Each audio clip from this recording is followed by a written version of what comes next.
Karibu sana mtazamaji kwenye chaneli hii na kuletea somo zuri sana ambalo litakusaidia kuishi maisha yako vizuri na watu wengine ambao unaishi nao. Kila mmoja wetu ameumbwa aishi maisha ya furaha. Kwa faida ya watazamaji wapya ni kwamba ni hali ya asili yetu, ni haki yetu kuishi kwa furaha. Wazungu wanaita it is a natural state. Ni hali ya kawaida kabisa, yaani ni haki yako kuishi kwa furaha kama vile ulivyokuwa na haki ya kulala usingizi. Usingizi ni asili yako, ni sehemu ya uhalisia wako. Kadhalika furaha, amani ni sehemu ya uhalisia wako. Mtoto wa mwezi mmoja mpaka miezi 18 anaonekana kama vile hakosei. Kama angekunyea, ulikuwa umevaa gauni lako zuri, ndio unataka kwenda kanisani, akakunyea kwenye gauni lako jeupe au la njano, inapaswa ubadilishe. Huwezi kumhukumu mtoto kumwambia kwa nini umeninyea. Huwezi. Kwa sababu unaona huyu katika level alionayo mambo mengi hayajui. Sasa hiyo hali ya kuonekana kwamba huna uwezo wa kukosea ni hali ambayo kila mmoja angependa iendelee milele. Sasa pale ambapo mtoto anafikia miezi 6 akifanya hiki, anamwambia acha, akifanya hiki, inaleta sababu ya hofu ndani yetu, ambacho ina hofu haiwezi ikakaa pamoja na furaha. Hofu haiwezi ikakaa pamoja na furaha. Sasa ile hali ya kuhukumu kwamba umefanya vibaya, unahukumiwa na mama yako au na baba yako, umekosea, hali hii inaingia ndani yako kwamba na wewe utaanza kuhukumu watu wengine kwamba amekosea, hapa amefanya vibaya, acha amefanya. Kwa hiyo unajifunza kutoka kwa wazazi wako au wale walezi ambao wanakulea, kama vile unavyojifunza lugha. Msukuma akikua atakuwa anaongea Kisukuma. Mjaluo akikua katikati ya Wajaluo atakuwa anaongea Kijaluo. Mwingereza akikua katikati ya Waingereza atajua anaongea Kiingereza. Kwa hiyo unajifunza kutoka kwa wazazi wako jinsi ya kuishi. Kwa kama mama yako alikuwa mkali au baba yako alikuwa mkali, na wewe utajifunza ukali una faida. Utaona kama vile una faida kwa sababu ni kitu ambacho unakizoea. Unakiona ni sehemu ya maisha. Sasa hali hii itakukuta wewe umekopi vitu kutoka kwa wazazi wako, lakini ukiingia kwenye jamii ya watu wengine, ukiwa mtu wa hasira, wanakushangaa na kuona ajabu. Ukiwa mkatili kama vile unasikia, watu wamesoma wakatili sana, usikubali kuolewa na mtu amesoma. Hizo lugha zipo. Unasikia Wachaga wanapenda pesa. Hii ni kutokana na mazingira waliokulia. Pesa inapewa kipaumbele. Kwa hiyo huyu mtu utamuona ni wa ajabu kwa sababu wewe umekulia kwenye maeneo tofauti. Utamhukumu. Lakini sasa, iwapo unataka kuishi maisha ya furaha na watu, ni jambo la msingi sana ujifunze kuwa mtu wa huruma.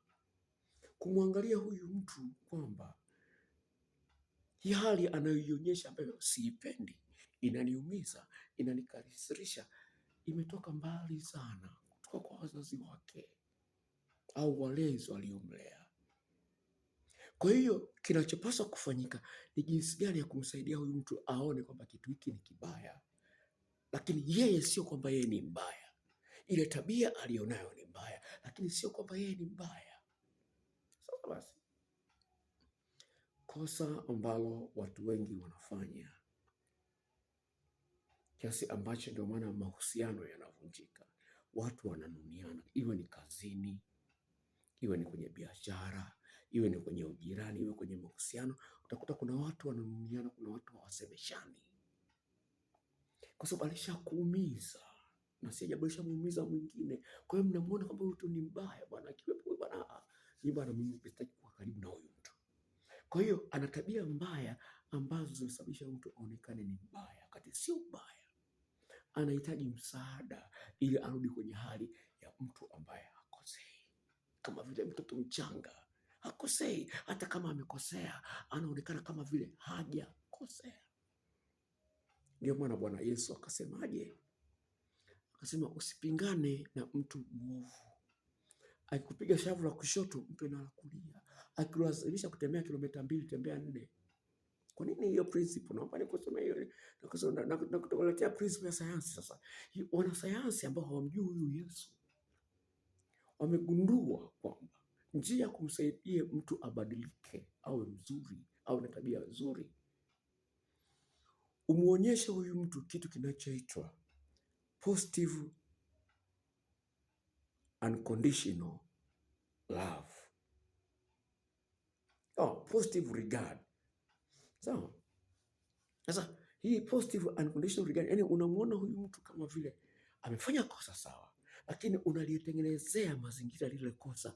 Huenda kwa mfano mtu amekutukana, unaweza kufikiria labda usiku unaanza kubadilisha sasa, unamtengenezea mazingira. Huenda huyu mtu usiku hajalala usingizi wa kutosha, kwa hiyo kichwa chake kina kikonzeza hajalala, ndio maana ni mwepesi kukasirika. Hata mwenyewe unajua unapokuwa umechoka sana unakuwa ni mwepesi kukasirika, unajua wewe mwenyewe.